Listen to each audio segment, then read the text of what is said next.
2차전지 섹터가 막 급락하다가 얼마 전에 반등을 좀 했었어요. 특히 포스콜딩스가 가장 반등이 좀 강했고 웨코프로도 9만원 이상 회복세가 좀 나타났는데 가장 큰 원인은 리튬 가격이 이틀 연속 상한가가 났습니다. 올해 어른들 실적 턴라운드가 되는 기업들이 나타날 거죠. 저가 매수 유효하다 정도의 의견이 증권가에서 나왔고요. 실적 자체는 안 좋은 것들이 상당히 주가 반영이 됐다. 1월 말에 추가적인 악재가 나오지 않은 시점에 매수 적기를 포착하는 게 유효하지 않겠냐라는 게 이제 일리는 있는 것 같습니다.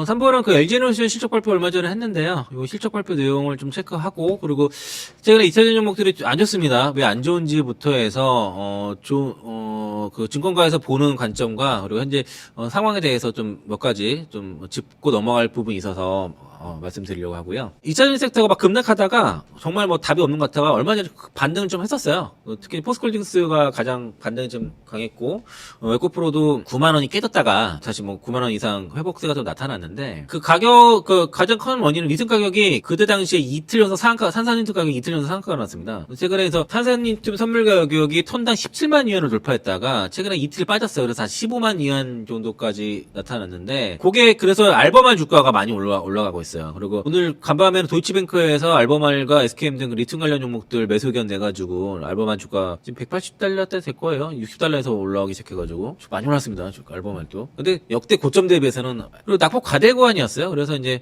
PBR 기준으로 봐도 팬데믹 수준까지 빠졌고, 그러면서 이제 그 많이 빠진 거에 대한 스프링 효과로 나타날 거고요. 그리고 그 하나증권을 포함해서 애널리스트도 이제 좀 살 때다 정도로 이렇게 얘기를 하고 있더라고요. 그 의견도 다시 말씀드리겠고, 올해 어른들 실적 턴라운드가 되는 기업들이 나타날 거죠. ESS용 LFP 배터리 매출과 신공량도 가동률 회복이 될 수 있다, 뭐 이런 거 하면서 저가 매수 유효하다 정도의 의견이 증권가에서 나왔고요. 그러면서 그 반등이 나왔습니다. 다만 이제 이틀 오르고서 3일째에서는 하락이 나왔어요. 그리고 오늘 또 일부 반등 이렇게 나왔는데, 그 원자 쪽에서 그 리튬 선물 이틀 상한가 가면서, 그러면은 뭐 어쨌든 양극재 판가가 멈추게 되겠죠. 그러면 수익성 회복될 때는 기대감들이 나타나겠고, 그리고 일단 역사적 저점 수준에서의 낙폭과대, 뭐 싸다는 인식들 좀 있었죠. 그러니까 추가 하락에 대한 경직성들은 확보가 됐죠. 그러면서 저가 매수도 유입이 됐는데, 이게 이제 그 심리가 다른 종목들이 가는 것들이 막 보이게 되면은 여기서 그 수익탈 안 나가고 그 좀 갈아타는 그런 교체 매매도 많이 있을 거거든요. 그래서 이제 이렇게 지금 시장 자체가 한번 이렇게 눌린 종목들이 쉽게 잘 반등을 못 해요. 2차전지가 약간 그런 상황이 있고, 그리고 이 반등은 애널리스트 긍정 코멘트가 있으면서 쇼커버도 같이 나온 측면도 있습니다. 포스콜딩스 쇼커버가 좀 제법 나왔고, 그래서 이제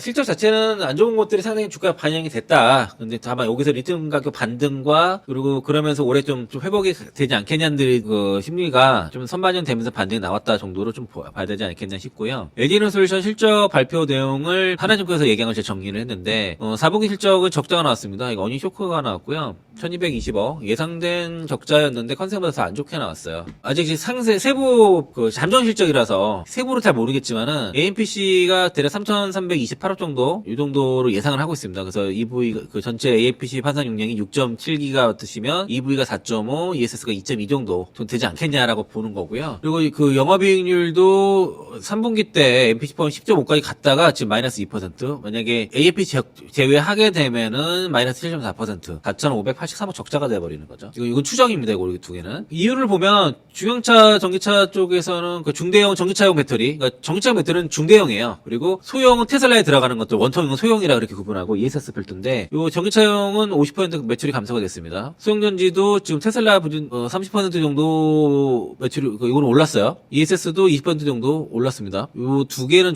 그래도 올랐는데 여기가 안 좋았다는 거고요. 그리고 이제 그 3분기 누적으로 보면은 이 재고가 많은 것 같아요. GM이. 왜냐면 3분기 누적으로 32만 대의 AMPC를 받은 걸로 보입니다. 그런데 GM의 누적 판매량이 17만 대야. 15만 대가 비잖아요. 그러면은 GM이 재고가 좀 많은 가능성이 높습니다. 그래서 이제 테슬라 원통력 쪽 이익과 ESS 쪽에 AMPC를 수치하면서 그 일부 전기차 부진을 상승을 했는데, 1월 말에 GM이 지금 그 실적 발표를 한단 말이에요. 그때 그 지금 얼터센지 가동 일시 중단하고 있단 말이죠. 그러면 가이던스를 발표를 할 거예요. 이 재고, 요게 좀 리스크예요. 요 발표료가 있어야 돼요. 그러면 요거를 발표를 한 다음에 만약에 매수를 해도 하는 게 낫겠죠. 그래서 이제 하나증권의 의견은 목표가 59만 9천 원 유지하고 매수 가능 영역 진입을 했다. ESS 성장 성장이 반영됐다. 이 적정 실적 120조가 뭐냐면 LG 에너솔루션을 밸류에이션을 내는 시점이 27년도 이후의 실적이니까 그때는 영업이익이 한 3조는 방어가 되겠다. AMPC 받고 하다 보면 그러면은 밸류에이션 40배 주면 120조가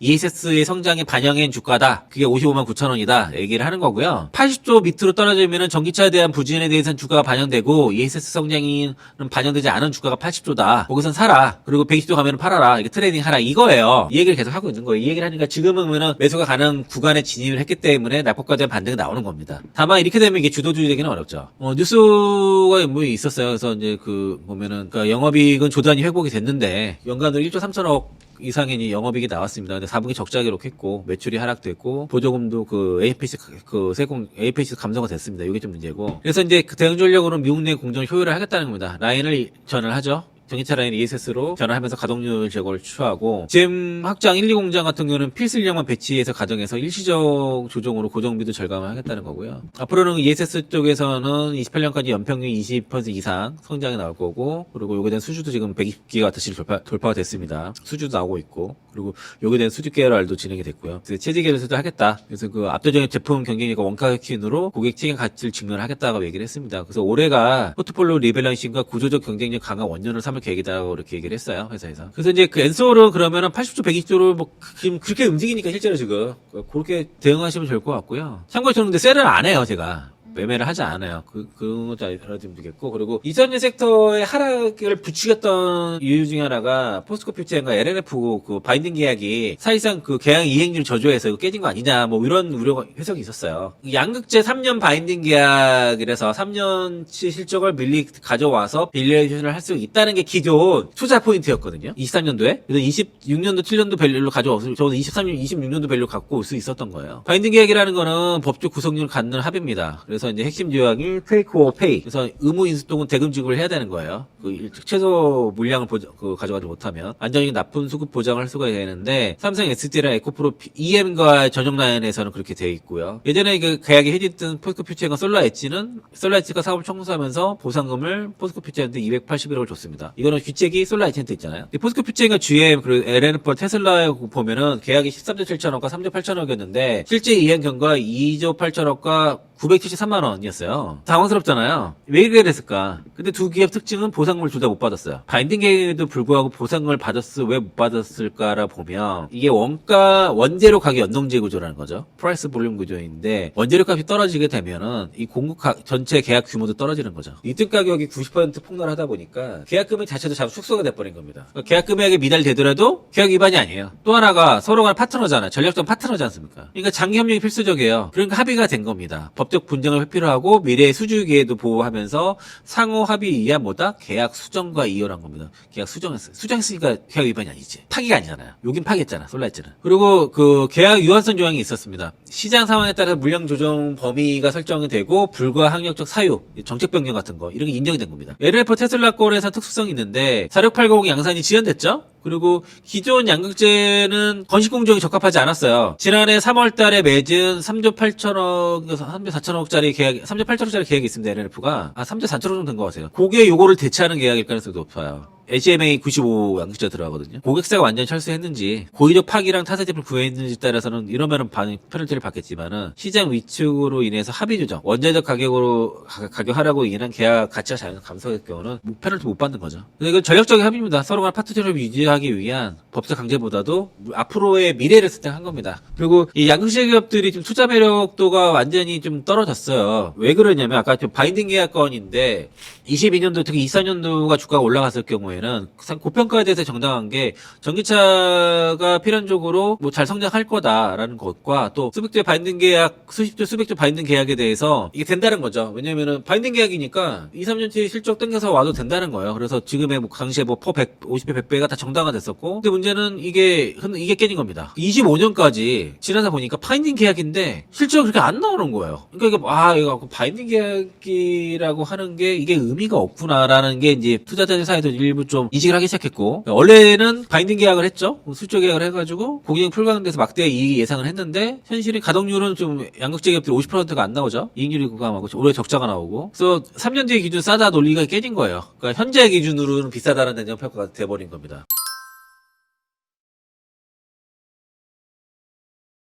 그러니까 주가 빠져 저가 매수가 들어오기 어려운 상황이 돼버린 거예요. 이 3년 바인딩 계약의 허상이 좀 깨졌다라고 볼 수 있겠습니다. 그러니까 포스코 퓨처과 LF 사기에 봤을 때는 이 바인딩 계약이 그렇게 이게 뭐랄까, 그러니까 사이클이 하락 기간에는 의미가 없다. 그러면 무슨 일이 벌어지냐면은 앞으로 수주가 나오면 그걸 바로 안 믿는다는 거죠. 대규모 수주가 나온다고 한들 그걸 밸류에이션을 쳐주지 않는다는 거예요. 이것 때문에. 그래서 앞으로 그러면 공장 가동률을 계속 보게 될 겁니다. 그래서 리튬 가격이 이렇게 떨어질 때는 역내깅 효과로 인해서 이제 비싼 재고가 이제 싸게 팔게 되면서 이제 그 재고 평가 손실이 나게 되는데 지금 다시 반등하고 있으니까 올라가겠죠. 그리고 이제 보조금도 축소되고 미국 시장 성장에 대해서도 지금 이게 불확실성이 확대가 되고 LFP가 생각보다 빠르게 좀 침투하다 보니까 하이니켈 쪽에서 수요가 예상보다 빠르게 늘지 않는 이런 문제가 있죠. 그래서 이제 투자하기 되게 어려워요, 지금 양극재 기업들이. 그러니까 이제 원래는 기존 관리에이션 논리는 3년 정도, 3년 바인딩이니까 3년 정도의 실적을 가져올 수 있다. 그리고 이제 바인딩 계약은 깨지지 않는 바인딩 계약이 존재한다. 그리고 판가 전가를 통해서 안정적인 마진이 확보가 가능하다. 이익률은 계속 올라간다는 거였고, 그리고 전기차의 고성장과 그 NCMA가 기술적 위에 있다. 근데 기술적 위에 있는 건 사실입니다. 근데 이 부분이 생각보다 전기차 침투율이 생각보다 빨리 안 올라간다는 문제가 있고, 그래서 현실로 확인된 거는 3, 4년 후에 예산 실적은 반영하기 어렵고, 현재 그리고 단기 미래 실적 정도는 지금 되게 안 좋은 상태다. 이게 확인이 된 거죠. 현재랑 단기 미래 실적은 안 좋다. 바인딩 계약이라는 게 상황 따라서 파기 가능한 MOU 계약에 대한 판단도 있는 겁니다. 시장은 변하잖아요. 그러니까 공급 계약을 그대로 받아들이지 않는다는 것이고, 그리고 이 리튬가 경계 변동에 취약한 영내긴 구조가 있었다는 겁니다. 이 계약 자체가. 그리고 캐잼이라든가 LFP 시장 침투 가속화로 인해서 기존의 그 양극재를 투자했던 밸류에이션 논리가 깨졌어요. 다 깨졌습니다. 이게. 그래서 현재 그 양극재 투자가 좀 어려운 게 단순하게 업황무지를 넘어서 이 가계 녹화 쌓았던 기대감에 대한 거품이 다 깨진 상태다 보니까 여기에 대한 그 디레이팅이 진행되고 있기 때문에 그래요. 그래서 쉽게 손이 안 나가고, 그리고 예전에 가격을 보다 보면은 지금 그걸 쳐다보는데 거기까지는 밸류에이션이 안 나오는 거죠. 그런 문제가 있어요. 그리고 LG화학 같은 경우가 지금 가동률 공장 중단, 양극재 공장이 지금 구조조정 들어간 상태고요. 가동률이 지금 급감을 했어요. 지금 LG엔솔루션에서의 그 발주가 지금 대폭 축소가 되는 바람에 요게 지금 치고 있습니다. 지금 공장 가동률이 급감하고, 요게 들어간 코스모 신소재도 공장 가동률이 올해 지난해 연말까지 30% 목표했는데 3분기까지가 가동률이 5%도 안 되는 상황이었어요. 공장 가동률이 한 자릿수입니다. 코스모 신소재. 올해 얼마큼 될지. 이런 계약이 증발하면서 LG에서 계약이 2건 해지됐잖아요. 14 정도 되는 규모가. 이러면서 이제 그 양극재 기업이 직격탄을 맞은 거죠. 실적이 급감하면서. 이거 구조조정 들어갔어요. 그래서 그 대규모 유일력 발생한 것에 대해서. 그래서 이제 토요타 쪽으로도 신규 수주가 좀 확보가 돼야 될 것이고, 그리고 여러 이제 비용 절감이라든가 구조조정 좀 진행될 건데 지금 상황이 그렇습니다. 현재. 그래서 이제 LG화학도 지금 상황이 좋지는 않아요. 그리고 가장 10월 달부터 해서 올해 2차전 종목 중에서 가장 반등폭이 가장 컸던 게 에코프로였습니다. 에코프로 제일 많이 올랐어요. 거의 한 3배 정도 올랐을 거예요. 저점에서는. 12만 원대까지 가고서 지금 조정받고 있거든요. 12만 원 올라갔을 때 하루 23% 올라갔던 거는 얘가 이제 인도네시아 니켈 프로젝트에 대한 기대감이 높죠. 1단계, 2단계 투자가 완료가 되면은 1단계 1,800억, 2단계 3,000억 이상의 투자이익이 발생하게 되면은 한 27년도 이후에는 그 인도네시아 니켈 프로젝트만으로도 대략 5천억 이상의 영업이익이 가능한 거였단 말이에요. 그러면은 2차전 기업 중에서는 실적 성장이 가장 높죠. 3분기 실적도 1,499억의 영업이익이 나왔거든요. 영업이익이 15% 넘게 나왔어요. 엄청난, 그래서 그 주가가 간 거예요. 갔는데, 근데 인도네시아 정부가 최근에 갑자기 니켈 가격을 올리기 위해서 감산을 계획을 했습니다. 34%를 감산을 하겠다는 거예요. 그러면 생산량이 기존에 그 3억 7,500만 톤에서 2억 5천만 톤으로 줄어들면서 1억 2,500만 톤이 감소가 되거든요. 근데 여기서 지금 그 에코프로가 인도네시아 프로젝트를 통해서 니켈 트레이딩 판매 이익도 얻고 있는데, 이렇게 하면 에코프로한테 약간 문제가 생겨요. 그래서 이것 때문에 조정받은 거예요. 에코프로가 빠진 이유가. 일단 직접적인 투자 수익성이 약화됩니다. 할당량이 축소가 되면서 가동률도 하락되면서 그럼 투자 이익 규모가 감소가 돼버려요. 원가 절감 계획도 차질이 됩니다. 원래는 단가를 20-30%를 낮추려고 했는데, 이렇게 되면은 니켈 가격이 올라가 버리게 되면은 비용이 상승하죠. 또 물량도 부족하게 되고, 물량이 충분하지 않잖아요. 가격이 올라가고. 그러면은 이런 원가 절감 시점도 지연이 된다는 거죠. 그리고 핵심 파트너 발레 인도네시아에서도 강산을 중단을 하게 되면서 수급 라인에 타격을 입게 됩니다. 이 세 가지의 문제가 생겼어요. 그래서 이 에코프로가 올라갔고는 결국에는 니켈 수직 계열에 대한 기대감, 여기에 대한 투자액에 대한 기대감이 한껏 높아졌는데, 이 니켈 수직 계열화에 제동이 생겼습니다. 인도네시아 정부의 공급 통제 변수로 인해서 에코프로의 수익성과 원가 경쟁력 확보 속도에 지금 제동이 걸려가지고 에코프로가 지금 갑자기 조정을 받은 거예요. 그래서 그러면은 저도 에코프로를 추가로 사는 게 8만원에서 9만원에서 추가 사서 12만원에서 10만원 정도에서 비중을 줄였거든요. 그리고 9만원 정도에서는 가져가자. 올해 뭐 27년도 인도네시아 프로젝트 되게 되면 대박 나니까 자회사들 실적 좋아지게 되면 전사적으로 다 좋아지는데 좀 버틸만하지 않겠냐고 생각했는데 이거 때문에 보면서 그러면 이거 계속 가져갈 게 아니라 에코프로도 줄여야 된다. 그래서 에코프로 그래서 줄인 거예요. 아까 책에 초반에 얘기했었잖아요. 에코프로 좀 줄이고 있다고. 요 에코프로 같은 경우도 원래는 퍼스콜린스로 에코프로 2개 정도는 2차전지에서 가져가려고 했으나 이 인도네시아 니켈 프로젝트에 대한 그 공급 통제가 발생을 해서 에코프로의 모멘텀 훼손이 생겨서 비중을 줄이고 있는데 여기 대해서 회사에서 뭔가 해명을 해줘야 되거든요. 에코프로 비행 실적 발표가 2월 5일입니다. 그러면 2월 5일 이후에 뭔가 컨퍼런스 콜을 하지 않겠어요? 그때까지 시간이 많이 걸린다는 거죠. 그래서 지금 에코프로는 공식적으로는 매도를 하는 게 좋을 것 같은데 저 입장에서는 이거를 막 고객들이 막 따라와서 막 이러질 않아요. 잘 안 팔아요. 버튼 안 팔려고 그래 자꾸. 근데 이제 제가 직접 컨트롤이 가능한 계좌들은 팔아서 오늘 말씀드린 섹터로 이미 다 이동을 했고, 그렇지 않은 분들 때문에 이걸 제가 계속 커버를 하는 상황에서는 일단 뭐 어느 정도 물량 갖고 있는 상태고 계속 줄이는 쪽으로 계속 그 얘기를 하고 있다. 아마 다 줄이지는 못할 것 같아요. 어느 정도 버틸 사람들은 버티고 이렇게 가는 상황이라서 제 공적 의견을 좀 비중 줄이는 게 좋을 것 같다. 9%는. 그리고 회사에서 충분히 여기에 대해 해명을 해줘야 돼요. 해명이 되면 다시 그때 다시 4만 산다. 이게 가장 큰 투자 포인트는 니켈 프로젝트가 가장 큰 프로젝트 그 포인트였는데 그게 지금 훼손이 됐잖아요. 그러면은 투자 포인트가 훼손이 됐지 않습니까? 대응해야죠. 저쪽은 우리 것 때문에 올라갔는데 이게 흔들리면 안 되잖아요. 포스콜링스는 일단 홀딩 의견을 드리고 있습니다. 이유가 대략 지금 아르헨티나 리튬까지 한 9만 3천 톤은 될 거예요. 지금 9만 5천 톤 표시를 했는데 회사에서 9만 5천 톤이라고 얘기했기 때문에 그런 거고 4분기 실적 안 좋을 것 같아요. 컨셉 하회 예상인데 지금 리튬 가격이 급등하지 않습니까? 근데 리튬 가격은 바닥을 확인되면서 반등 국면이고 그러면은 실제 실물 리튬의 캐파가 지금 누가 있는지를 보면은 국내 기업에서는 유일한 리튬 생산 기업이에요. 포스콜링스가. 그러니까 유일한 그 퓨어 리튬 플레이어에서 프리미엄이 반영이 된 거죠. 염호 광산 도용시 갖고 있고 에코프로는 에코프로 이노베이션이 그 북미 쪽에 광산이 있거든요.